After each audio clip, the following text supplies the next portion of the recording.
Vista de causa, rol 9406. Requerimiento de inaplicabilidad por inconstitucionalidad respecto a los artículos 9 y 3 bis del Decreto Ley 321, que establece la libertad condicional para las personas condenadas a penas privativas de libertad. Tiene la palabra el relator, don Lino Rifo.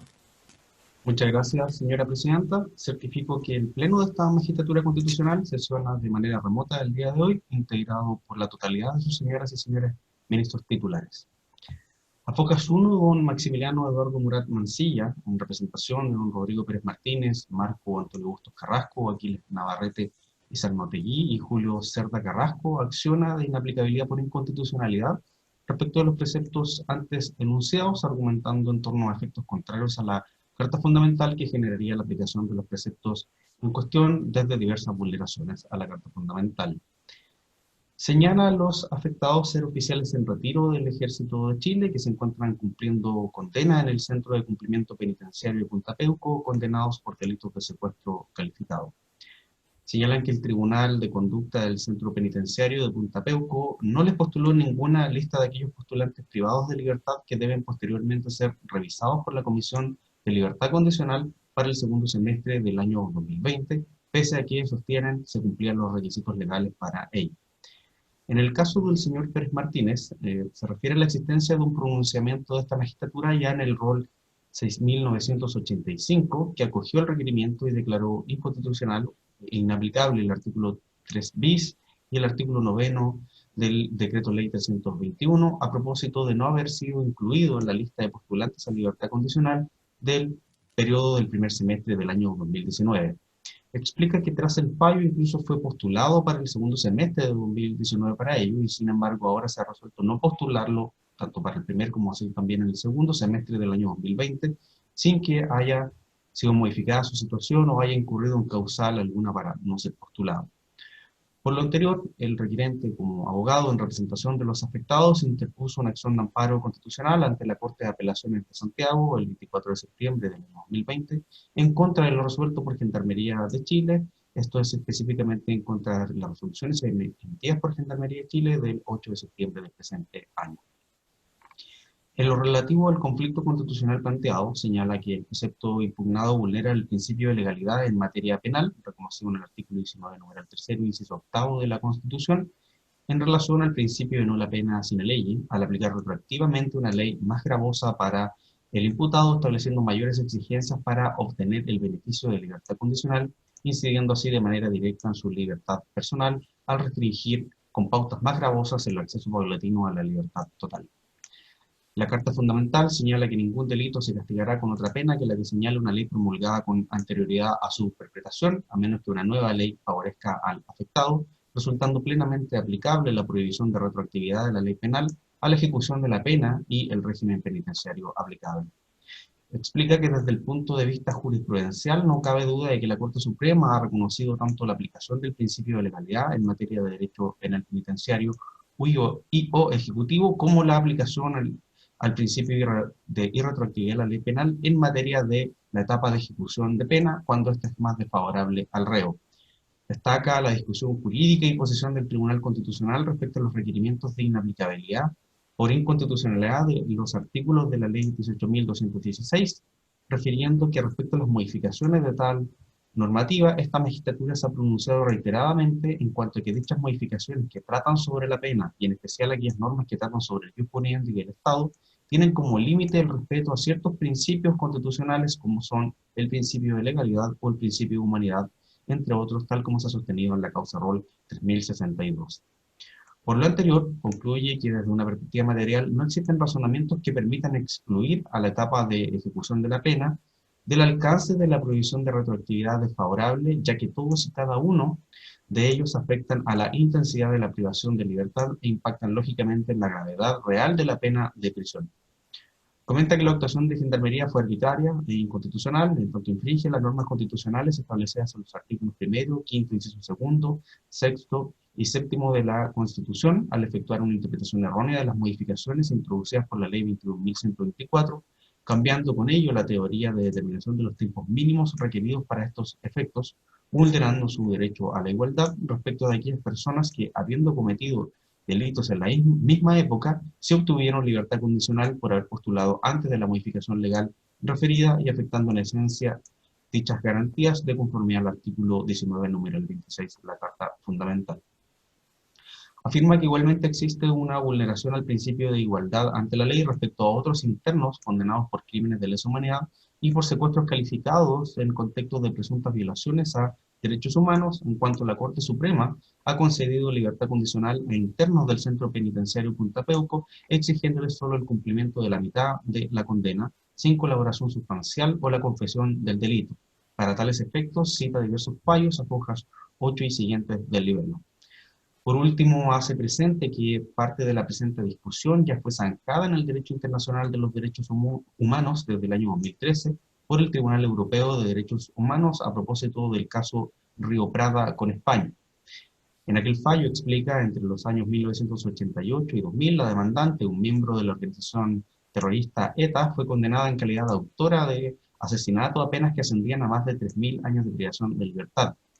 En el año 2000 se unificaron las penas impuestas conforme al derecho vigente a la época de comisión de los delitos y atendían las reducciones de condena concedidas en virtud a las normas vigentes a la época de comisión de los delitos y a las dictadas con posterioridad más favorables en aplicación del principio pro reo, y se estableció como fecha de excarcelación definitiva el 24 de abril del año 2008.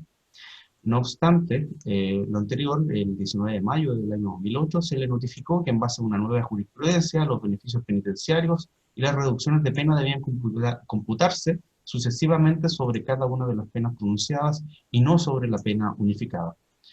Expone que a nivel nacional la demandante recurrió argumentando la irretroactividad de las normas penales menos favorables, ya que en vez de computarse sobre la condena, cuyo límite máximo de cumplimiento era de 30 años en razón de la acumulación de ellas, las reducciones de pena lo serían a partir de entonces sobre cada una de las penas pronunciadas, con lo cual la duración de su encarcelamiento se prolongaba a cerca de 9 años.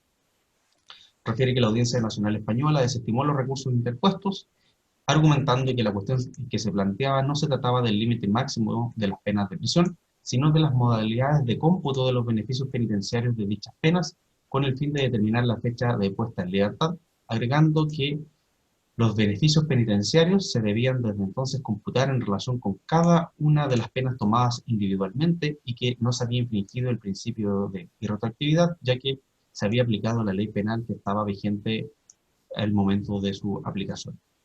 Posteriormente, la demandante interpuso un recurso de amparo ante el Tribunal Constitucional Español, invocando la prohibición de discriminación, la igualdad de la ley, el derecho a la libertad personal, el derecho a la tutela judicial efectiva y el principio de legalidad, recurso que fue declarado inadmisible, aduciendo que la demandante no había justificado la trascendencia constitucional de esas quejas.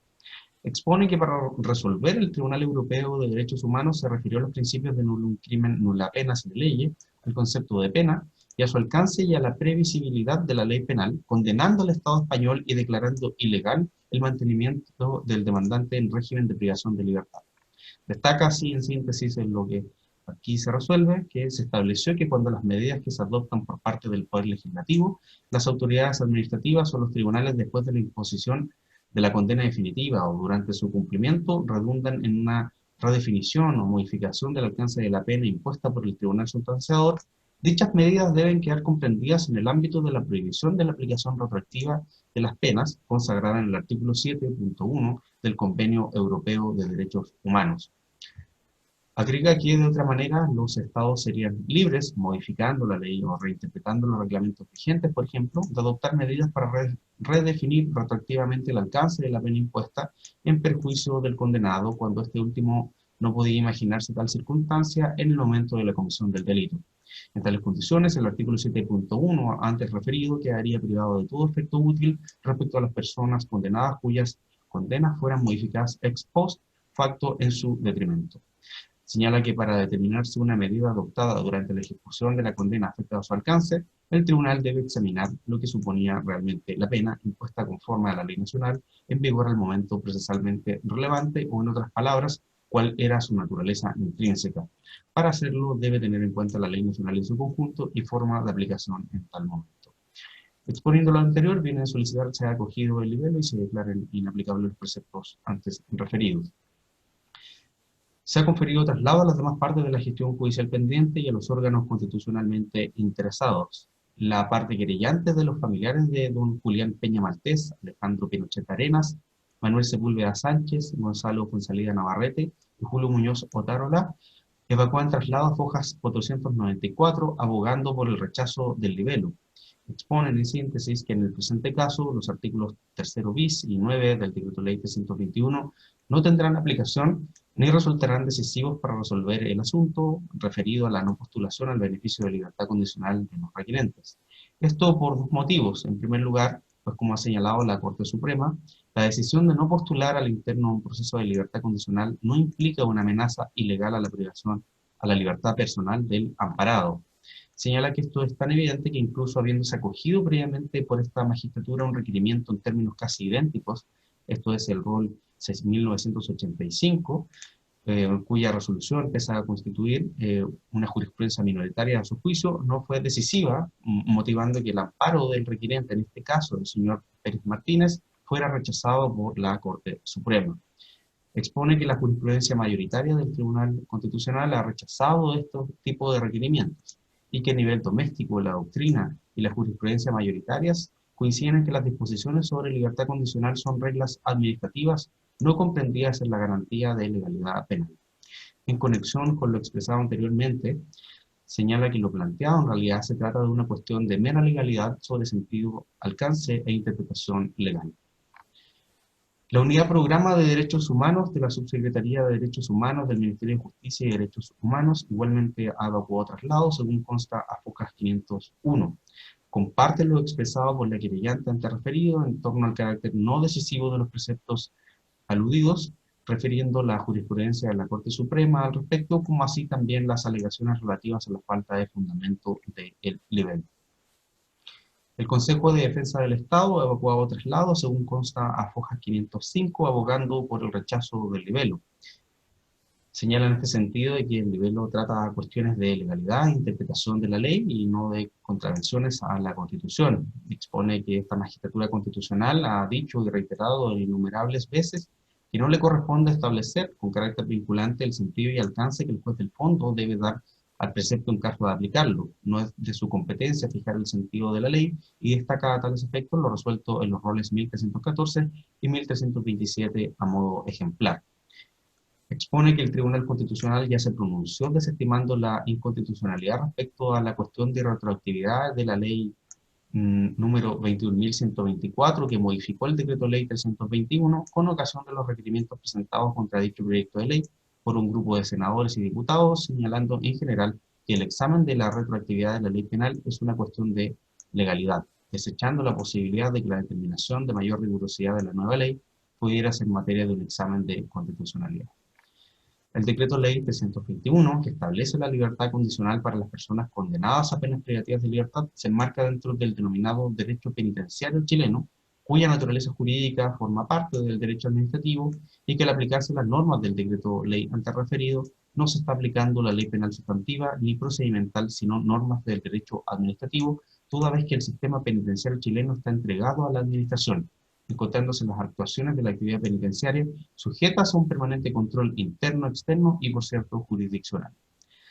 Finaliza señalando que la libertad condicional no es un derecho, sino que un beneficio, por lo que no implica una reducción o disminución de la pena originalmente impuesta al condenado, y ella no extingue ni modifica la duración de la pena, sino que solo da la posibilidad de cumplir en libertad. Certifico, señora presidenta, que la ministra señora María Pía Silva Gallinato ha manifestado su inhabilidad en este caso para pronunciarse respecto del señor Pérez Martínez, encontrando certificación de ello en autos. Es todo cuanto puedo relatar para estos efectos, presidente. Muchas gracias. Por los requerentes, y hasta por 20 minutos, tiene la palabra don Maximiliano Mural. Muchas gracias, señora presidenta. Con la venia de esta excelentísima magistratura, vengo a alegar en representación de don Aquiles Navarrete Izarnotegui, actualmente de 76 años de edad.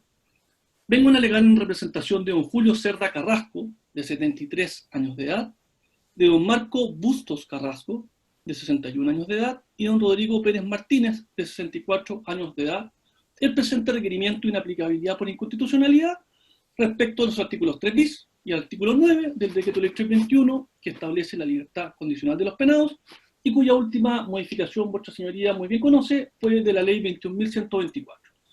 Al respecto, quisiera manifestar y poner en conocimiento a esta excelentísima magistratura que respecto a Rodrigo Pérez Martínez, lamentablemente lo que se falle en este Tribunal Constitucional ya no va a poder producir efecto respecto a él.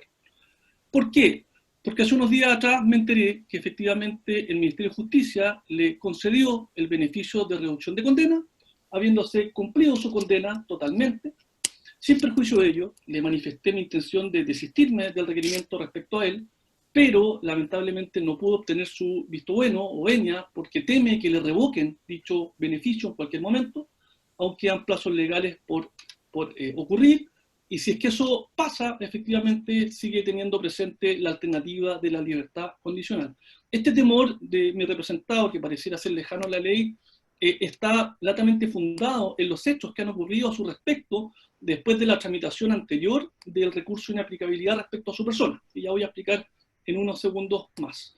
Pues bien, estas normas reclamadas, señora presidenta, el 3 bis y el 9 del Decreto Ley 21, infringen en el caso concreto, según esta defensa, directamente los artículos 1, 5, 6, 7, 19, 2 y 3 en relación al 19.7 de la Constitución Política de la República, así como también los artículos 1, 9 y 24 de la Convención Americana de Derechos Humanos, como también los artículos 2, 15 y 26 del Pacto Internacional de Derechos Civiles y Políticos y el artículo 11 que ustedes muy bien conocen de la Declaración Universal de Derechos Humanos, entre otras normas.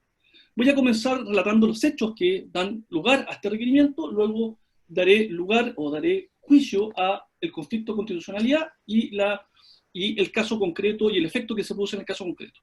Respecto a los hechos, todos mis representados, los 4, han sido condenados en la misma causa, el denominado episodio de los 5. Todos mis representados han sido condenados en la misma calidad, en calidad de cómplice. Todos mis representados han sido condenados respecto al mismo delito, cómplice de secuestro calificado. Todos mis representados han sido condenados por hechos que se dieron lugar en el año 1987, específicamente en el mes de septiembre. Todos han sido condenados por hechos entonces que han ocurrido hace más de 33 años mientras cumplían sus funciones en el ejército. Ahora, el proceso judicial que terminó con la condena de mis representados, todos ellos a la misma condena, 5 años y un día de prisión o presidio mayor en su grado mínimo de prisión efectiva, según el rol 8642-2015, que la excelentísima Corte Suprema dicta sentencia de término el año 2017, específicamente el 21 de marzo, y a partir del mes de abril ingresan a cumplir condena al penal de Punta Peuco. Cabe hacer presente a esta magistratura que al momento de la comisión del delito, en el año 87, que al momento de quedar ejecutada o ejecutoriada la sentencia, en el año 2017, que al momento de ingresar al penal de Punta Peuco, en el 2017, y que durante el cumplimiento de su condena, durante todos esos momentos, el régimen penitenciario y las reglas y normas que regulaban la libertad condicional de los penados, hasta en esos 4 momentos, señalaba de que para optar a la libertad condicional había que cumplir solo 4 requisitos, que eran copulativos. Tener la mitad del tiempo de la condena cumplida, el periodo de aseguramiento, haber tenido buena conducta en los bimestres anteriores a la postulación, tener un oficio, si no aprenderlo, y asistir con regularidad a los talleres, ¿cierto?, que el penal en ese momento daba durante su estadía. Pues bien, en el año 2019, como vuestra señoría excelentísima muy bien sabe, el legislador modificó el régimen de libertad condicional de los penados. ¿Y qué es lo que hizo? Respecto a aquellos que han cometido delitos de lesa humanidad, incluido el secuestro calificado, aumentó el tiempo mínimo de cumplimiento de condena para optar el beneficio, pasando de la mitad a 2/3. Y además exigió requisitos adicionales. Exigió requisitos como, por ejemplo, la colaboración sustancial que debe probar el penado según la comprobación de las circunstancias atenuantes del 11.9 en la sentencia de término, y también, por ejemplo, el informe psicológico favorable de Gendarmería. Pues bien, antes de que fuera publicada la ley, un grupo de senadores que representaba más de la 4ª parte en su momento en ejercicio, y un grupo de diputados que representaba más de la 4ª parte de su miembro en ejercicio, interpusieron un requerimiento de inconstitucionalidad respecto a este mismo proyecto de ley 21.124 que modificaba el decreto ley 321. Eso fue conocido por ustedes en el rol 5677, 5678 del 2018, en donde se acogió la inconstitucionalidad respecto al requisito de arrepentimiento, pero dejando, ¿cierto?, a salvo o salvaguarda a priori, constitucionalmente hablando, los requisitos de colaboración sustancial y el requisito temporal de los 2/3. Sin embargo, en el mismo, considerando, en la misma sentencia, considerando 50º, también prevé este excelentísimo tribunal que efectivamente son los jueces los llamados a interpretar correctamente y aplicar correctamente la ley, sin perjuicio de que efectivamente y posteriormente pudiese haber una vulneración en los derechos constitucionales de los penados en el caso concreto de aplicarse la norma, incluso mediante recurso administrativo o mediante acción de inaplicabilidad. Lo dice expresamente el 50º. Pues bien, en ese mismo sentido, esta parte en el año 2019 dedujo un recurso de inaplicabilidad por inconstitucionalidad al señor Pérez Martínez, por la misma situación que reclamamos hoy, con las mismas normas vulneradas, 19, 2 y 3 de la Constitución y demás ya dichas, respecto a las mismas normas requeridas, artículo 3 bis, artículo 9 del decreto ley 321, la cual fue acogida por esta magistratura en rol 6985 del 2019 respecto al periodo del 2019, para poder optar a libertad condicional.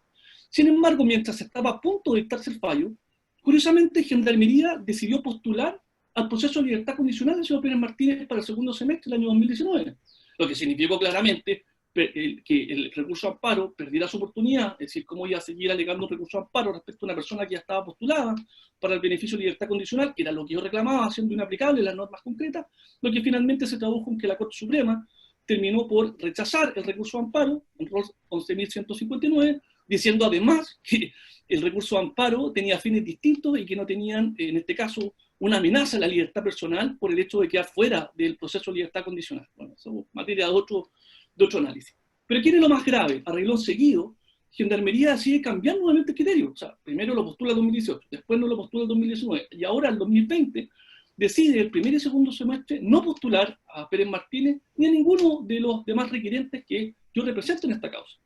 Entonces usted comprenderá, vuestra señora excelentísima, que esta situación de postular y no postular, de postular y no postular para los penados es algo injusto, para los penados es algo agotador y para los penados es algo inexplicable. Un semestre sí, otro semestre no, la Corte Suprema acoge amparo diciendo que efectivamente hay vulneración de la libertad personal, otras veces no los acoge. Lo mismo ha pasado incluso con los beneficios de salida penitenciaria. Acogió el recurso de amparo respecto al derecho a salida dominical de Fernández Berardi y arregló seguido, un par de meses después rechazó, un semestre después rechazó el mismo recurso de amparo respecto al doctor Navarro, siendo que cumplía los mismos requisitos de la colaboración de los 2/3, etc., diciendo que ya no era la vía idónea para eso. La verdad, las cosas que ante eso, esta parte presentó un nuevo recurso de amparo que sí fue declarado admisible, y eso es lo importante en esta cuestión. La Corte de Apelaciones, sabiendo y conociendo la jurisprudencia oscilante de la excelentísima Corte Suprema, declaró admisible el recurso para verse. Y mis distinguidos contradictores no hicieron ningún recurso de reposición ni ninguna otra actuación para decir lo contrario, para demostrar que efectivamente esta no era una materia que debiese ser conocida en el amparo. Entonces ya no pueden ahora justificarse en que esta materia no va a producir un efecto finalmente en el amparo, puesto que el momento de reclamar para ellos precluyó. Ahora, respecto al conflicto de constitucionalidad en particular, voy a referirme al primero de ellos, que a juicio de esta defensa basta para acoger el recurso. Los demás son conversables, los demás son discutibles. Y el primero de los conflictos de constitucionalidad es el conflicto de la igualdad ante la ley, es decir, la vulneración directa del artículo 19, número 2 de la Constitución, puesto que el cambio de los requisitos exigidos a mis representados para acceder a la libertad condicional mientras cumplen condena provoca un trato diferenciado. ¿Y entre quiénes? Un trato diferenciado entre quienes se encuentran en una misma situación jurídica y en una misma situación fáctica. Es decir, se trata de manera distinta a quienes cometieron el mismo tipo de delito, secuestro calificado, en la misma época o incluso en una época posterior, por razones ajenas a los penados. A unos se les aplicó un sistema normativo de libertad condicional más favorable, cometiendo el mismo delito, en la misma época, insisto, y a otros, como mi representado, en la misma situación, se les aplica un sistema normativo distinto y desfavorable en el caso concreto. Y un botón de muestra es el caso, para ilustrar a esta excelentísima magistratura, en el caso del trato desigual, es el caso de Ríos. El caso de Ríos fue, o acaece, en el año 1991. 4 años después del hecho por el cual cumple condena a mi representado, que fue en 1987.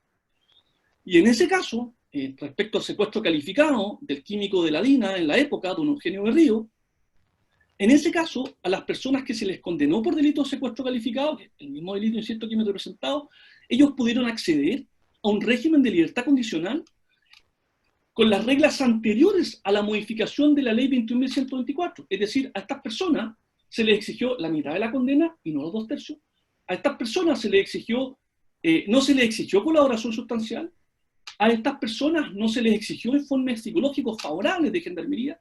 Y este es el caso, en particular, de Wellington Saldi Pose y de don Manuel Pérez Santillán. Rol Excelentísima Corte Suprema 16.819 del año 2018 y Rol Excelentísima Corte Suprema 34.148-2017. En esos dos roles que acabo de decir y que también constan en el requerimiento por escrito, se les concedió la libertad condicional por la Excelentísima Corte Suprema respecto a personas que cometieron un delito después que me he representado 4 años después, por el mismo tipo penal, secuestro calificado, y respecto al mismo tipo de, entre paréntesis, lesa humanidad. Entonces, esta situación anómala claramente es ajena a los penados. Los penados no tienen la culpa de que el delito por los cuales a ellos se les juzgó se termine juzgando y estableciendo una condena mucho después que delitos que se cometieron con posterioridad a su mismo, al hecho ilícito. Eso es ajeno a los condenados. Ellos no tienen la culpa de la velocidad de la justicia o de la tramitación de una causa versus otro. Pero si eso demuestra un caso latente de desigualdad ante la ley y una vulneración concreta al principio de igualdad ante la ley. Incluso es más, si uno quisiera abrir este espacio de igualdad ante la ley, uno podría decir también que hay una segunda desigualdad ante la ley en el siguiente sentido. Entre el periodo de 1973, donde se cometen primeras violaciones de derechos humanos que podemos juzgar hoy en día, ya está el momento en que se dicta la ley 21.124, todo ese periodo, a distintas personas se les aplicó distintos regímenes, siendo que es el mismo periodo en el cual cometen el delito. Es decir, y en términos simples, hay otros 20 fallos de la Excelentísima Corte Suprema, que muchos de ellos yo mismo los litigué en los últimos 4 años, que conceden la libertad condicional a otros penados por los mismos delitos de lesa humanidad, por el mismo periodo entre 1973 y el 1990, por darle un marco normativo temporal, exigiendo solo la mitad de la condena, exigiendo requisitos más favorables y no exigiendo luego, ¿cierto?, la colaboración sustancial. Eso también es una desigualdad. ¿Por qué a unos sí y otros no, si ambos cometieron dentro de un mismo periodo el mismo delito?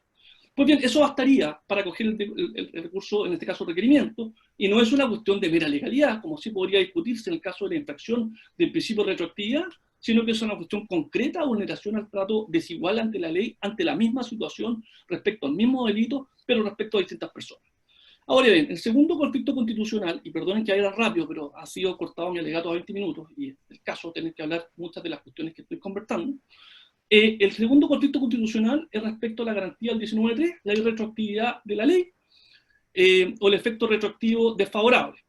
En este caso, quisiera hacer mío y reproducir los considerandos sexto, octavo, noveno y décimo de la sentencia 6985 que esta excelentísima magistratura acogió, en el cual básicamente se plantea el principio nullum crimen, nula pena, nulla executio, ahí está la gracia, sine ley, en el cual se aplica el principio de legalidad, ¿cierto?, incluso a la fase de ejecución de la condena, porque entienden que la condena, ¿cierto?, y todas las reglas que lo rigen deben estar fijadas al momento de la ejecución del delito.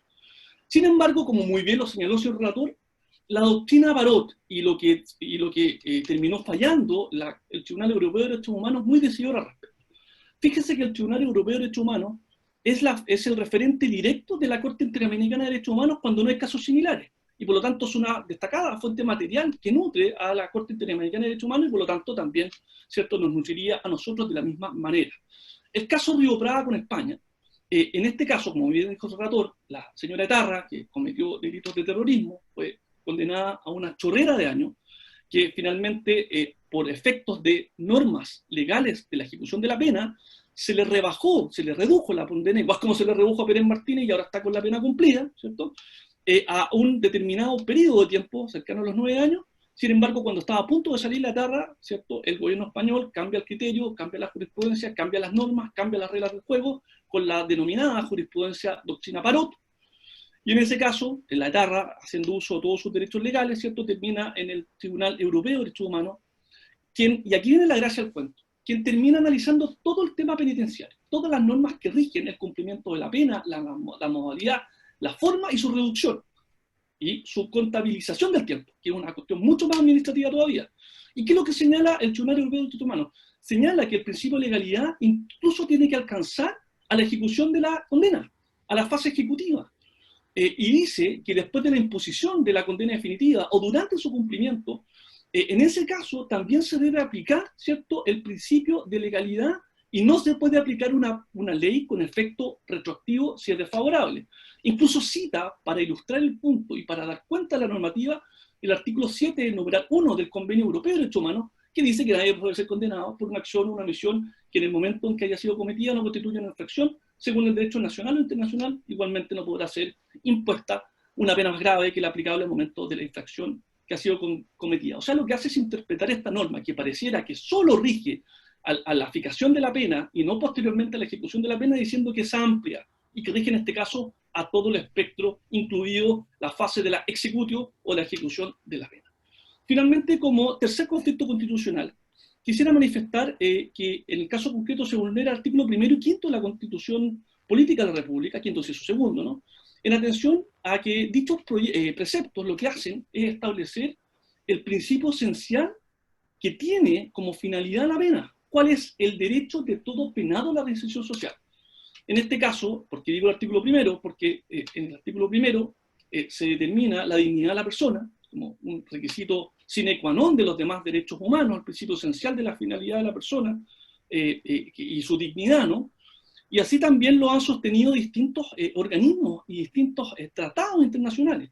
Por ejemplo, en el Manual de Buena Práctica Penitenciaria del Instituto Iberoamericano de Derechos Humanos, señala expresamente que es conveniente la adopción sin distinción de medios para asegurar el recluso un retorno progresivo a la vida en sociedad. Es decir, liberación anticipada o preparación para la liberación mediante su liberación condicional, por ejemplo, o vigilada. Reglas 6 y 60 de dicho, en este caso, Manual de Práctica. También ocurre lo mismo, en especial con las Naciones Unidas, quienes también han hecho una serie de compendios que dicen relación con la importancia de la rehabilitación y de la reintegración social de la población penal, con el objeto de reforzar el derecho y el respeto, en este caso, a los derechos humanos de los privados de libertad. Y esas reglas están claramente establecidas también para la prevención del delito y para la justicia penal. Lo mismo, señora Presidenta, con el Pacto Internacional sobre Derechos Civiles y Políticos, que usted muy bien conoce, en el cual el sistema penitenciario incluirá el tratamiento de prisioneros cuyo objetivo esencial será la reforma y la rehabilitación social. Artículo 10, párrafo 3. Es decir, las normas internacionales plantean el derecho de la rehabilitación social como un derecho humano, y un derecho humano de todo penado, y porque el artículo 5, inciso 2, debe centrar como un derecho humano también, en este caso, de los penados, como si fuera uno de los numerales del artículo 19. Y por lo tanto habría claramente un conflicto de constitucionalidad. Lo mismo también ha dicho la Convención Interamericana de Derechos Humanos, la Convención Americana de Derechos Humanos, perdón, en que las personas privadas de libertad tendrán como finalidad esencial la reforma y la readaptación social de los condenados. Artículo 5, numeral 6, que usted muy bien conoce. Es decir, todo este cuerpo normativo que tratan sobre el derecho a reinserción social son aquellos que ahora defienden, y en este caso protegen a los que cumplen condena. Y el tema es el siguiente: ¿cómo afecta esto en el caso concreto? Y voy terminando, señora Presidenta, yo sé que va a estar muy justo en el tiempo. Porque exigirle ahora requisitos diferentes de los cuales se le exigía al momento de cometer el delito, al momento de empezar a cumplir condena, al momento de estar cumpliendo parte de la condena, que ya no pueden cumplir como la colaboración sustancial, significa en términos prácticos y concretos no poder ejercer su derecho a rehabilitación social nunca. O sea, se le está exigiendo requisitos que en este caso concreto ya no pueden cumplir y que por lo tanto ya van a significar una imposibilidad absoluta de poder, ¿cierto?, cumplir con el requisito necesario para poder optar y para poder tener un paso en libertad condicional, ni hablar de la salida domingo o salida a otros beneficios penitenciarios que son más estrictos incluso que la libertad condicional, por cosas que uno realmente no puede entender. Señora Presidenta, he hecho un esfuerzo increíble por terminar dentro de mi tiempo. Lo único que quiero decirle a esta excelentísima magistratura, de la cual siempre he tenido el mayor de los respetos, es el siguiente. Miren, una sociedad que trata con respeto a sus condenados, una sociedad que trata de manera humana y dignamente a los penados, reconociéndoles sus derechos en igualdad de condiciones, es sin duda una sociedad más justa, es sin duda una sociedad más civilizada, y es sin duda una sociedad en que incluso Nelson Mandela estaría dispuesto a morir. como él señala, porque fue uno de los mayores defensores de la igualdad ante la ley, y al respecto a la igualdad ante la ley señala, es un ideal por el que espero vivir, pero si es necesario, es un ideal por el que estoy dispuesto a morir. Yo creo que eso cierra y da a entender el verdadero sentido y alcance y la importancia de ustedes en tomar una decisión correcta, justa, respetuosa para estos penados, todos mayores de 70 años, muchos de ellos con enfermedades, para efectos de, en el caso concreto, no producir una vulneración constitucional, sea de igualdad ante la ley, o de retroactividad, o de vulneración del derecho a la reinserción social y a su propia dignidad humana. Señora Presidenta, con su bien y respeto, doy por finalizado mi alegato a este excelentísimo Tribunal Constitucional, solicitando que se acoja el requerimiento por los argumentos que ya he señalado. Muchas gracias. Por el Consejo de Defensa del Estado, y hasta por 20 minutos, tiene la palabra doña Jacqueline Espinosa. Buenos días. En mi calidad de abogado del Consejo de Defensa del Estado, vengo a alegar en representación del Estado y Gendarmería de Chile, solicitando se rechace el requerimiento de inaplicabilidad antes señalado, en consideración a los siguientes argumentos. En primer lugar, quiero aclarar previamente, ¿no es cierto?, algo que mencionó la defensa a propósito del señor Rodrigo Martínez, y quiero partir con esto porque no tiene propiamente que ver con el alegato de fondo respecto del requerimiento de inaplicabilidad, y solo para efectos de que no quede una confusión respecto de lo que se ha señalado en esta instancia. Lo que ocurrió en el segundo semestre del año 2019 respecto de la postulación del señor Rodrigo Pérez y que después no fue postulado, no fue una arbitrariedad, sino que efectivamente acá hubo un error de Gendarmería desde el momento que sí se postuló al señor, pero porque acompañó antecedentes haciendo valer que sí efectivamente había realizado la colaboración sustancial en base a un certificado de la sentencia de primera instancia, que posteriormente fue revocado por la excelentísima Corte Suprema, dictada sentencia de reemplazo, y en esa sentencia de reemplazo se estableció expresamente que no se le reconocía la colaboración sustancial, requisito que en este caso, ¿no es cierto?, era necesario para poder optar a la postulación de la libertad condicional y que forma parte de los requisitos que en este caso se están alegando. Entonces, producto de ello fue que finalmente, y existiendo un error en el acompañamiento de estos antecedentes, se le incluyó en esta nómina, y al revisarse la situación real y que la sentencia de término no reconocía la libertad condicional, fue necesario anular ese proceso en estricto rigor. De ahí que el año 2020, aun cuando se acompañaran antecedentes, no se le pudo tener por cumplido el requisito de la colaboración sustancial, porque como bien señala la defensa, esto no se produjo finalmente por el no reconocimiento de la Corte Suprema de dicha atenuante. Eso quería dejar en claro en primer lugar para que no quede una confusión sobre el tema.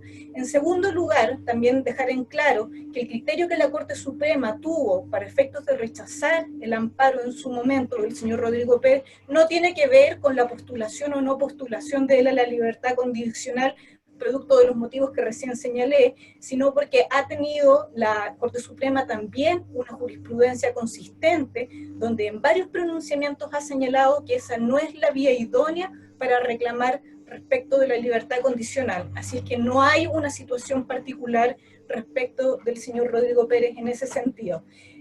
Y finalmente solo hacer presente en ese punto que la defensa sabe en este contexto que el señor Rodrigo Pérez no cumple con la colaboración sustancial, requisito que exige el decreto ley 321 en ese sentido.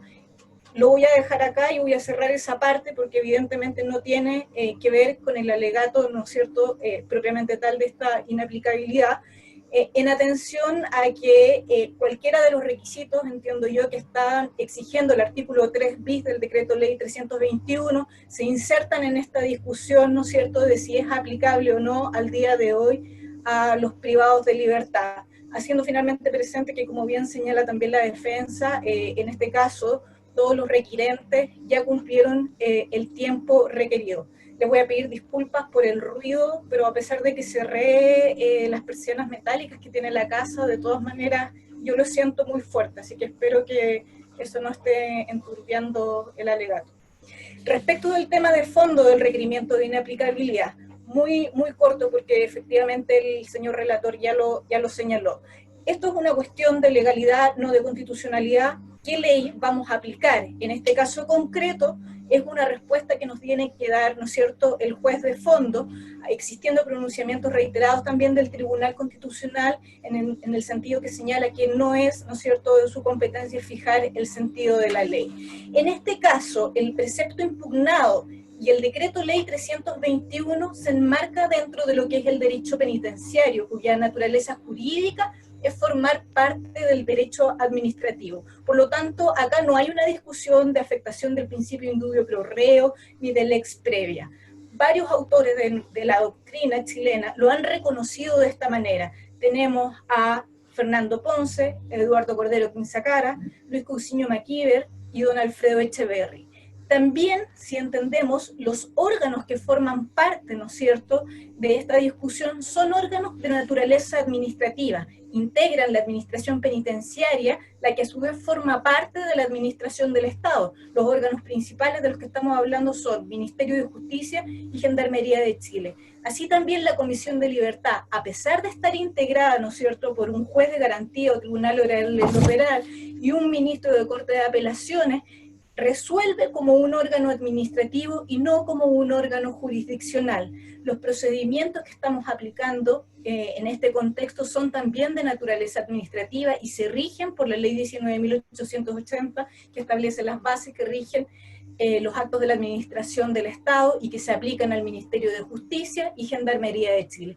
Las actuaciones de estos órganos son actuaciones formales de carácter administrativo que se expresan a través de decretos supremos y resoluciones. El control de estos mismos actos, de estos actos terminales, se emana de la Contraloría General de la República, por esencia, ¿no es cierto?, el órgano que controla y audita a los órganos administrativos y de las acciones constitucionales respectivas. El reglamento de establecimientos penitenciarios se encarga de esa manera de recoger esta doctrina. El derecho penitenciario descansa en un derecho administrativo y le son aplicables los principios y normas que conforman el Estatuto Común de la Administración del Estado, partiendo por la Constitución Política, la Ley de Bases Generales de la Administración, etc. Todo esto se ve corroborado por la misma decisión del legislador, que en el Código Penal reenvía a la potestad reglamentaria una serie de materias propias de la ejecución de libertad, con lo cual sienta las bases para que nuestro ordenamiento penitenciario se rija por normas pertenecientes al derecho administrativo. Yéndonos concretamente al tema de la libertad condicional. La libertad condicional es un beneficio, no un derecho. Por ello, que las decisiones que emanan de la libertad, de la Comisión de Libertad, no son actos jurisdiccionales. No se trata acá de reconocer si tiene o no tiene el derecho, simplemente se trata de saber si concurren o no los requisitos en un pronunciamiento administrativo que va a confirmar la concurrencia o no de estos requisitos. Y evidentemente también, como lo mencionaba la defensa, son beneficios que buscan la reinserción social. El propio artículo 1 de este decreto ley define y materializa lo que se entiende por la libertad condicional, y esto lo define como un medio de prueba de que la persona condenada a una pena privativa de libertad demuestra, al momento de postular al beneficio, avances en su proceso de reinserción social. Esto tiene mucho sentido. El reglamento de establecimientos penitenciarios incluso habla de el carácter progresivo de la reinserción social, porque especialmente observando las condenas que son de muy larga duración, hay que tener claro que estos no pueden ser beneficios estáticos, no estar concedidos como derecho, porque es necesario que sean flexibles y que se adapten a lo que la sociedad va entendiendo en cada momento que necesitamos para efectos de entender que estas personas están cumpliendo, ¿no es cierto?, los avances propios de la reinserción social, de lo que nosotros estimamos como adecuado para ese proceso de reinserción social. Con lo largo de las condenas, y perdón para decirlo de esa manera, es necesario que esto vaya recogiendo el sentir de la sociedad y las necesidades de la sociedad en cada momento dado, y que se manifiesta al final a través de la voluntad del legislador. La jurisprudencia judicial ha coincidido también con este criterio, la excelentísima Corte Suprema en abril de este año ha señalado, confirmando un fallo de la Corte de Apelaciones,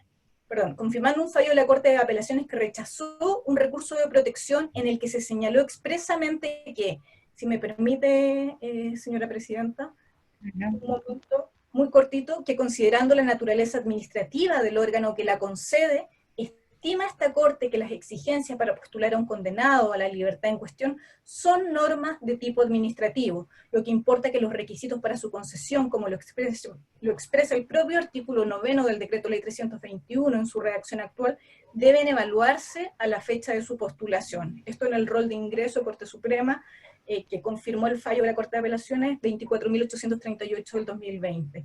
Así también este excelentísimo tribunal ha tenido varios pronunciamientos ya en este sentido. 5 pronunciamientos son los más recientes, en los roles de ingreso el año 2019 67-17, y este año en los roles de ingreso 71-81, 81-08, 85-36 y 88-16, todos de los meses de enero, abril, junio, y el más reciente ahora en septiembre, en los cuales se reconoce la naturaleza administrativa del Decreto Ley 321 y se han rechazado requerimientos de inaplicabilidad de similares características a este, donde se está reclamando la mayor exigencia para efectos de postular a la libertad condicional, señalando, voy a poner solo a modo ejemplar el del rol de ingreso 71-81, si me permite nuevamente, señora presidenta, muchas gracias, que el fallo dice, no resulta pertinente acoger la petición del actor constitucional cuando el resultado que el legislador ha querido evitar con la dictación de la norma cuestionada, refiriéndose, ¿no es cierto?, al artículo 9 del Decreto Ley 321,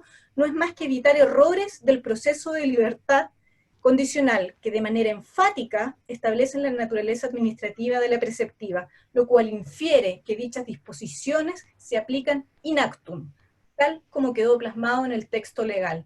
Agrega este excelentísimo Tribunal Constitucional que no resulta competente para pronunciarse sobre temas de índole administrativo o penitenciario, puesto que aquellos que por su esencia administrativa y no penal, en cada circunstancia y momento en el cual exista el proceso de postulación, será la ley vigente aplicar en el caso específico, dado que se concibe la libertad condicional como un proceso administrativo totalmente ajeno a lo jurisdiccional. Y ese efectivamente es el criterio que ha adoptado esta excelentísima Corte, independiente, ¿no es cierto?, de que es efectivo que existe este pronunciamiento específico del señor Rodrigo Pérez, en el cual en su momento se rechazó este requerimiento de inaplicabilidad, existiendo con anterioridad a ese pronunciamiento en el momento se acogió el requerimiento de inaplicabilidad, existiendo 2 sentencias anteriores y 3 sentencias posteriores en los cuales sí se está rechazando. Por último, y ya con esto termino, sus señorías, solo para concluir, no hay por tanto infracción a las normas que se reclaman vulneradas. Los artículos 3 bis y 9 del Decreto Ley 321 no contrarían la Constitución política, ni el principio de legalidad, ni proporcionalidad, ni de igualdad, ni tampoco las normas de derecho internacional alegadas. No hay un problema de irretroactividad de la ley penal, toda vez que al ser parte del derecho administrativo, sus normas rigen in actum. Estos beneficios son solo una forma de cumplimiento de la pena, no implica una reducción o aumento de la misma, no se están afectando derechos en su esencia, ni se están imponiendo condiciones o requisitos o tributos que exijan nuevos beneficios, lo que tiene que ver, ¿no es cierto?, con el alegato también de proporcionalidad. Respecto a los tratados internacionales extensamente señalados por la defensa y también respecto, ¿no es cierto?, del Tribunal Europeo, no es competencia de esta excelentísima Corte realizar un control de convencionalidad, ya que únicamente se está realizando un control concreto de respecto de las normas que se encuentran en nuestra Constitución. Y finalmente, y a mayor abundamiento, el origen de esta disposición legal, en la modificación del Decreto Ley 321, se establece especialmente en relación a los delitos que se estimaron particularmente graves, que están contemplados en este caso en el artículo 3 bis, respecto, ¿no es cierto?, de los requirentes. Esta ha sido la intención del legislador. Lo contrario, de alguna manera, es intentar también burlar esta decisión mayoritaria, y es una discusión legislativa que quedó plasmada también en la discusión legislativa propiamente tal que se tuvo al momento de hacer estas modificaciones y donde se señaló que se quería que efectivamente esta nueva normativa entrara a practicarse de manera inmediata. Por lo tanto, Su Señoría Excelentísima, independiente de las discusiones doctrinarias o internacionales que podamos tener en abstracto sobre la libertad condicional, e independiente de las opiniones personales que podamos tener también, hay que considerar que aquí en Chile se ha reconocido el carácter administrativo de esta normativa penitenciaria, y por lo tanto, por los argumentos ya expuestos, voy a solicitar que se rechace el requerimiento de inaplicabilidad. Muchas gracias. Por la Unidad Programa de Derechos Humanos de la Subsecretaría de Derechos Humanos, y hasta por 15 minutos, tiene la palabra don Javier Contreras. Muchas gracias, señora presidenta. Muy buenos días y buen Día Internacional de los Derechos Humanos. Tenemos una audiencia especial justamente para un día como el de hoy. Voy a reducir sustancialmente el tiempo de mi alegato porque hago míos también los argumentos que me han precedido de la colega del Consejo de Defensa del Estado. Quisiera partir señalando de que este caso de estos sujetos que son los amparados, que tuvieron una participación en uno de los crímenes más atroces que conocemos de nuestra historia, el denominado episodio de los últimos 5 detenidos desaparecidos de 1987, las 5 víctimas, don Julián Peña, don Alejandro Pinochet, don Manuel Sepúlveda, don Gonzalo Fuenzalía y don Julio Muñoz, fueron conducidos después de su detención a la base aérea de Pieldego y arrojados al mar. Y no se tiene noticias de ellos hasta el día de hoy, y de un proceso de duelo que para sus familias no va a terminar nunca. Parto señalando que el requerimiento adolece de una manifiesta falta de fundamento, porque en el escrito, el requiriente y también el alegato no se hace cargo de varias de las disposiciones que señala vulneradas, y me refiero específicamente a las normas de derecho internacional. No solamente mencionó algunos de los artículos de la Convención Americana, pero no hizo ningún análisis profundo, no citó siquiera una sentencia de la Corte Interamericana referente a este tema. No hay análisis de los artículos que cita del Pacto Internacional de Derechos Civiles y Políticos, ni tampoco de la Declaración Universal de Derechos Humanos. Es decir, en las 18 páginas del requerimiento no se señala absolutamente nada respecto a la normativa internacional. Y por cierto, esos tratados internacionales nada dicen sobre beneficios post-sentencia como la libertad condicional. Luego, las normas objeto de la impugnación no tienen aplicación decisiva en la resolución del asunto. En primer lugar, la excelentísima Corte Suprema ha señalado, en la causa 11.159 de 2002, que justamente se refiere a Rodrigo Pérez Martínez, que la decisión de no postular al interno al proceso de la libertad condicional no implica una amenaza ilegal a la libertad personal del amparado. Por lo tanto, no puede ser una decisión que es susceptible de ser atacada mediante una acción de habeas corpus. Las reglas cuya inaplicabilidad se busca no van a tener aplicación decisiva en la resolución del asunto. Y asimismo, vuestras señorías excelentísimas han señalado que en sede de admisibilidad, que si las normas no tienen el efecto que les atribuye el requirimiento en la gestión pendiente, se debe declarar inadmisible, y en sede de fondo, en este caso, rechazarse, en virtud del dispuesto del artículo 84, número 5 de la ley orgánica de este excelentísimo tribunal. Ello en atención a lo que se señaló en el rol número 2083, considerando noveno y décimo, y en el mismo sentido solamente cito 3 resoluciones más, los roles número 2013, 2084, 2130. Por otro lado, y como bien dijo la colega del Consejo de Defensa del Estado, la jurisprudencia mayoritaria de esta excelentísima magistratura ha rechazado estos requerimientos porque el asunto controvertido es de mera legalidad, y por lo tanto esto corresponde a un pronunciamiento del juez del fondo. Entonces, cuando un grupo de parlamentarios que recurrieron ante su señoría excelentísima, buscando impugnar algunas de las disposiciones que se pretendían incorporar a la reforma del decreto de ley número 321, su señoría excelentísima solamente acogió la objeción introducida a la exigencia de haber manifestado arrepentimiento. Fueron rechazados algunos requerimientos que objetaban una supuesta retroactividad de la norma. Entonces ahí se argumentó por mayoría que la irretroactividad penal no los comprende, que esta discusión era más bien del juez penal de fondo. Esto en el rol 5677 y 5678, ambos del año 2018. Y en efecto, el análisis sobre el efecto temporal de una norma siempre corresponde al conocimiento y decisión del juez de fondo. No puede ser resuelto de manera abstracta por la excelentísima magistratura del Tribunal Constitucional. Y esto también ha sido pronunciamiento de este tribunal, no solamente en los dos roles que cité, sino también en el rol 2673, 2957, 3252 y muchos más.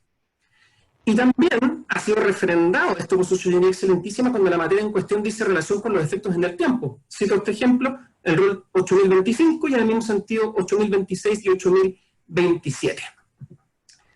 Por otro lado, como ya se dijo, la libertad condicional es un beneficio, no es un derecho. Es decir, incluso el artículo primero del decreto de ley 321 es claro en ello. Es un beneficio y ese beneficio constituye un medio de prueba de que una persona que ha sido condenada a una pena privativa de libertad demuestra, al momento de postular, avance en su proceso de reinserción social. Y en el inciso segundo, algo seguido, se señala de que es un beneficio que no extingue ni modifica la duración de la pena. Es un modo particular de hacerla cumplir. Ahora, respecto al cumplimiento de los requisitos por parte del amparado Pérez Martínez, solamente un pequeño añadido a lo que señaló la colega que me precedió. Claro, en la sentencia de primera instancia se le reconoció el atenuante del numeral 9 del artículo 11 del Código Penal a Rodrigo Pérez Martínez, pero en la sentencia dictada por la excelentísima Corte Suprema de Justicia de fecha 21 de marzo de 2017, en el considerando 63º, justamente la Corte Suprema revocó esta parte y señaló que hubo un error de derecho por una errónea aplicación del artículo 11, número 9 del Código Penal, pues se reconoció que el ignorante, en un caso que no alcanza a ser comprendido por ese hierro tuvo influencia sustancial en los dispositivos del fallo, porque haciendo una supresión de las declaraciones de Pérez Martínez se podría haber llegado a la misma convicción por otros medios de prueba. Entonces, el certificado que acompañó a Rodrigo Pérez Martínez no tiene ninguna validez porque la sentencia de la excelentísima Corte Suprema de Justicia no reconoció la minorante del numeral 9 del artículo 11. Y por otro lado, respecto al análisis que se hace de la sentencia del Tribunal Europeo de Derechos Humanos del caso de la señora del Río Prada versus España, la verdad es que esta sentencia no tiene relación alguna con lo que estamos discutiendo en esta audiencia, porque en ese caso se hace una referencia a la reducción de la pena y al cálculo de la pena. No tiene ninguna relación con un beneficio intrapenitenciario como la libertad condicional. Acá no estamos hablando de reducción de tiempos de condena, estamos hablando de un beneficio. Entonces, la sentencia del Tribunal Europeo no tiene aplicación directa acá. Y por otro lado, ya para ir finalizando, hay que tomar en consideración de que estas reglas, y esto también ha sido señalado por esta magistratura, tienen también un sello eminentemente administrativo. Esa es la naturaleza jurídica de las normas penitenciarias. Por lo tanto, siendo normas de naturaleza administrativa, no se puede conculcar el principio de legalidad, ni tampoco se puede afectar el principio de retroactividad de la ley penal. Estamos hablando simplemente de una forma distinta de cumplir la pena. Acá no estamos hablando de reducción de pena ni de retroactividad de la pena. Por lo tanto, no puede existir un trato diferenciado que sea arbitrario y que además vaya a infringir el principio de igualdad ante la ley. Y quisiera señalar, simplemente para terminar en atención a la cita que hizo el requirente, la verdad es que el trato humano al cual él alude fue un trato humano que no existió de parte de los agentes condenados. Secuestraron a 5 personas que no las pusieron a disposición de la autoridad administrativa ni judicial. No tuvieron un debido proceso, no tuvieron derecho a la defensa, sino que fueron hechos desaparecer. Es una desaparición forzada. Y cabe señalar de que los amparados fueron juzgados en democracia. Tuvieron derecho a la defensa ante un juez natural. Pudieron apelar, pudieron recurrir de casación en el fondo. Y están cumpliendo su pena en conformidad a la ley. Y esta misma situación fue la que justamente no usaron las 5 víctimas de este triste caso de los últimos 5 detenidos desaparecidos del año 1987 perpetrados por agentes de la Central Nacional de Informaciones. Es por estas razones que solicito a esta excelentísima magistratura que rechace el requerimiento de inaplicabilidad deducido por la defensa de estos exagentes del Estado. Es cuanto puedo alegar. Muchas gracias. Gracias a usted. Por Julián Peña Maltés y otros, y hasta por 20 minutos, tiene la palabra don Francisco Bustos. Muchas gracias, señora presidenta. Con su venia y la del Pleno del excelentísimo Tribunal Constitucional, esta parte alega por los familiares de don Julián Peña Maltés, don Alejandro Pinochet Arenas, don Manuel Sepúlveda Sánchez, don Gonzalo Fuenzalida Navarrete y don Julio Muñoz Otárola, caso por el cual fueron condenados los requirentes por sentencia del año 2017 en el llamado episodio Los Cinco, y también esta parte concurre por el interés de la familia de doña Patricia Quiroz Nilo, un episodio en el cual fue condenado el señor Pérez Martínez por asesinar a esta mujer embarazada, en el llamado episodio Operación Albania, y respecto del cual él fue beneficiado con libertad vigilada. Señoría, nosotros solicitamos el rechazo del requerimiento con costas por diversas razones.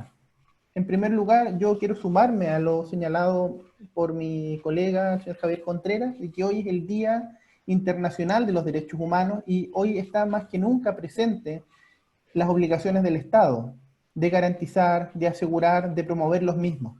Y este caso habla por tantos otros, donde tantas mujeres, madres, padres, hijos, hijas, siguen envejeciendo y muriendo sin que el Estado les haya dado una respuesta. En cambio, los condenados por 5 desapariciones forzadas, condenados a 5 años y un día, no sé cómo se calculó la pena, y más encima pretenden ser liberados en un tiempo menor, cumpliendo en un penal que sí cumple todas las garantías básicas y necesarias que requiere un penal. Entonces, eso es lo que a nosotros nos parece escandaloso y que de alguna manera degrada el sistema judicial, porque se imponen penas bajísimas. Si bien hay, o se ha tratado de instalar un discurso de que habría una persecución, los hechos son indesmentibles. Entre el 2017, prácticamente el 2013, casi el 75% de los agentes fueron condenados a penas remitidas. Hay una aplicación improcedente de la prescripción gradual, y el informe de Derechos Humanos de la Universidad Diego Portales de este año da cuenta que en el 1.1% de estos casi 400 casos juzgados se han aplicado agravantes. Es decir, hay una constante en aplicar la menor pena posible en estos casos. Aquí una persona hace desaparecer a 5 víctimas, los familiares hasta el día de hoy no tienen verdad, los familiares hasta el día de hoy no tienen justicia, y cumplido 5 años y un día, se va a la casa y ya no tiene ninguna deuda con la sociedad. Eso es lo que nos parece inaceptable, pero es la pena que dio la Corte Suprema, no hay más que hacer, pero más inaceptable nos parece que más encima traten, desde el 2018, no llevaban ni un año cumpliendo condena y ya estaban postulando este beneficio. Eso para partir. Todos los condenados son agentes de la Central Nacional de Informaciones, en este caso el señor Pérez Martínez estaba a cargo de la unidad antiterrorista y dependía de Álvaro Corbalán Castilla. Y los otros agentes también tomaron parte en estos hechos. Señoría, vamos a estructurar entonces, luego de este contexto, nuestros alegatos en 2 partes. Vamos a decir que existen algunos errores de tipo formal que deben llevar a rechazar el requerimiento. Vamos a indicar 3. Y en segundo lugar vamos a indicar algunos argumentos de fondo. Hay cosas que ya dijeron mis distinguidos colegas, mi colega del Consejo de Defensa del Estado y de la Unidad Programa de Derechos Humanos, por lo tanto voy a tratar de decir cosas distintas. Señoría, en primer lugar, el requerimiento califica como inexplicable e inentendible que habiéndose acogido un requerimiento previo, el rol 6.985, no haya sido postulado, pero lo cierto es que la inaplicabilidad por su configuración en el artículo 93, número 6 de la Constitución, incide en un caso concreto, y al que se refiere el requiriente es el rol 1529-2019, de la Corte de Apelaciones de Santiago, y este caso es el rol 1917-2020 de la Corte de Santiago. Por lo tanto, no puede pretender extender los efectos de la inaplicabilidad de un caso anterior, que ganó, a este otro caso, que todavía está discutiéndose. Entonces, ya dijimos, la inaplicabilidad es un control concreto de constitucionalidad dentro de una gestión pendiente ante un tribunal ordinario o especial, y eso tiene un efecto relativo. Por lo tanto, ya el pensar en estructurar la inaplicabilidad basado en un fallo anterior de inaplicabilidad no tiene sentido. Es un recurso de derecho estricto. Señoría, también, en segundo lugar, existe una causal de inadmisibilidad que se puede hacer presente en sede de fondo, y es la del 84 numeral 5, y cuando de los antecedentes de la gestión aparece que el precepto legal no va a tener aplicación o esta no va a resultar decisiva en la resolución del asunto. Nos acabamos de enterar, porque tampoco las víctimas nunca son notificadas de esto, pese a que el derecho internacional lo mandata en casos de beneficios, que el señor Pérez Martínez ya habría terminado de cumplir su condena anticipadamente. Entonces, respecto de él, en realidad, ya se cumpliría esto, pero incluso, respecto de todos los condenados, la Corte Suprema, en sentencia rol 11.159-2020, del 3 de febrero dio cuenta que la decisión de no postular al interno a la libertad condicional no implica una amenaza a la libertad personal del amparado. Es decir, es algo que la Corte Suprema ya ha señalado, y por lo demás, tampoco es cierto que haya precluido nuestro derecho para decir esto. En primer lugar, cuando se presenta la acción de amparo y se declara admisible, las otras partes no son notificadas obligatoriamente. Nosotros estamos constantemente monitoreando cuando alguien quiere postular un amparo, y ahí presentamos los escritos de esas partes, es decir, nunca fuimos emplazados para poder ejercer ese derecho. 2, ni la Constitución, artículo 21, ni el auto acordado del amparo reconocen causales de inadmisibilidad. Es una cuestión que en realidad se da poco en la jurisprudencia. Y fue la propia Corte Suprema que, conociendo un amparo declarado admisible, dijo que en realidad aquí no se está afectando ninguna de las libertades protegidas por el habeas corpus. Entonces, eso como cuestiones de forma. Como cuestión de fondo, lo primero, señoría, es que se da, de toda la exposición y el requerimiento, se da un concepto de igualdad y no discriminación que no corresponde. Aquí, cualquier diferencia es un trato discriminatorio, porque se nos dijo que algunas personas han podido acceder a libertad condicional y otras no. Yo tengo la estadística, entre 2015 y 2017, la Corte Suprema conoció 40 acciones entre amparos y recursos de protección, rechazaron 23 y concedieron 17. Pero cada caso debe analizarse en su mérito. Si ocupáramos la lógica del requirente, las personas a quienes se les reconocieron agravantes en este 1.1% de los casos deberían reclamar, o las personas a quienes se les impusieron penas efectivas deberían alegar esto, y eso es un absurdo. El que se aplique bien el derecho, el que se apliquen penas efectivas por delitos gravísimos, no me parece una discriminación, y quien lo alega tiene que probarlo y no solamente afirmarlo. Respecto del fondo del requerimiento, también se ha dicho que estas personas al momento de cometer el delito habrían tenido presente la pena, y eso no resiste ningún análisis de realidad.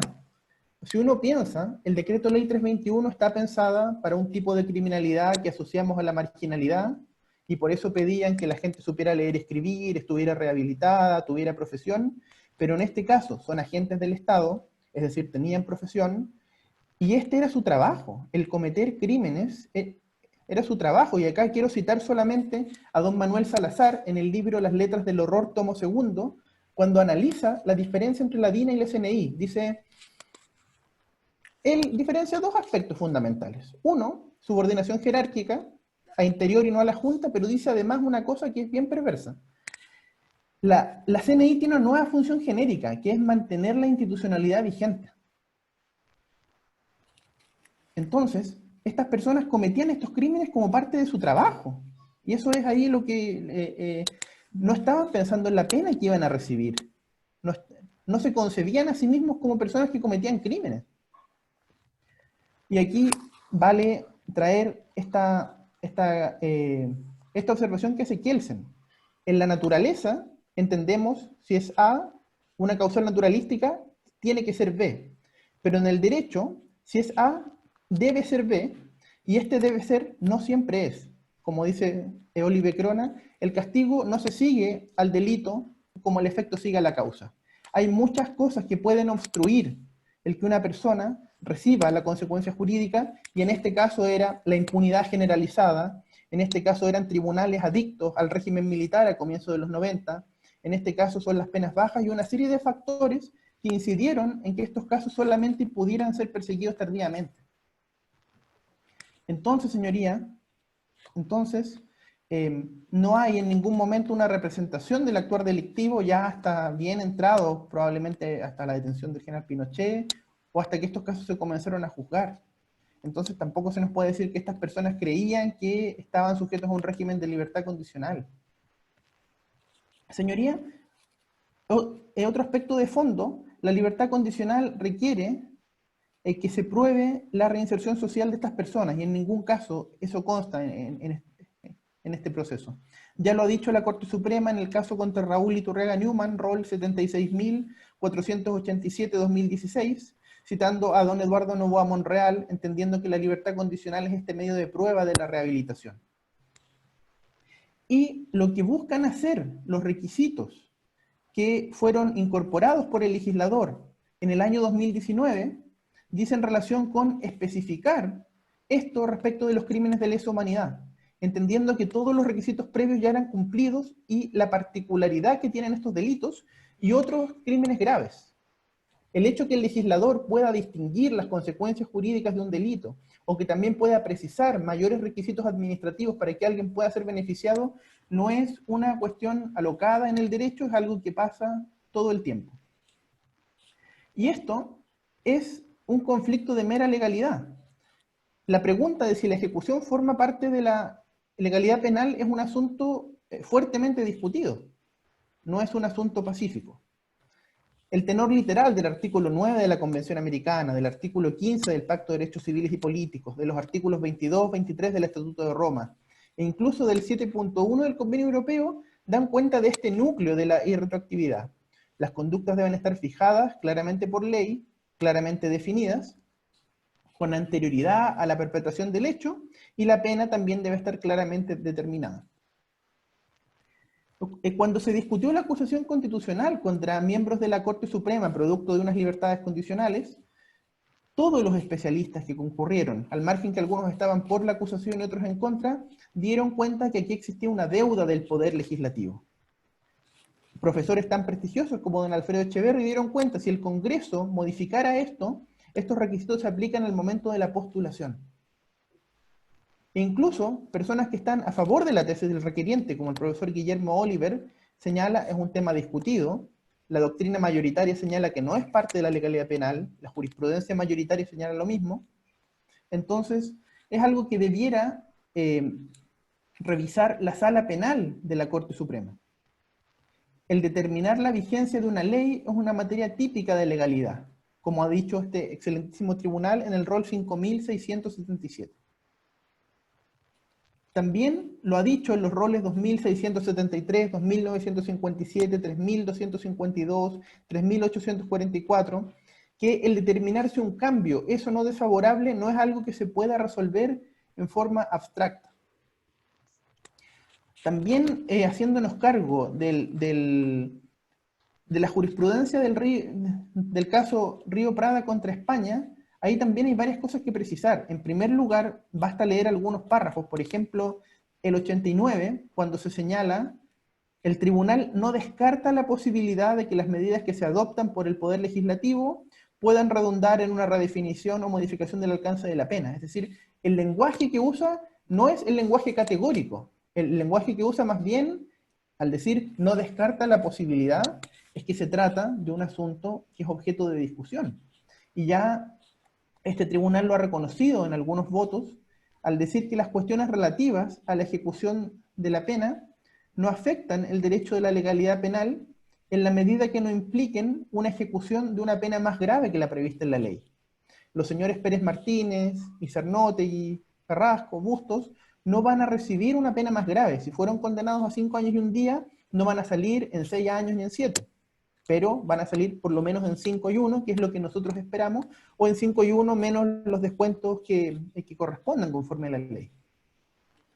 También el requiriente menciona en su escrito en la foja 29, párrafos 29 y 30, la ley 18.216, para tratar de construir analogía, pero la 18.216, por el cambio de la ley 20.603, hoy día son penas. Entonces están claramente, indiscutidamente, regidas por el principio de la irretroactividad de la ley penal. Señoría, en suma, creemos que existen argumentos tanto de forma, es decir, el amparo no es la vía idónea, y argumentos de fondo, dando cuenta que el legislador, al imponer requisitos más gravosos para que las personas condenadas por crímenes de lesa humanidad, en la medida que esos requisitos no excedan, obviamente que no aumenten la pena prevista en la condena, no viola los compromisos de derechos humanos, los honra.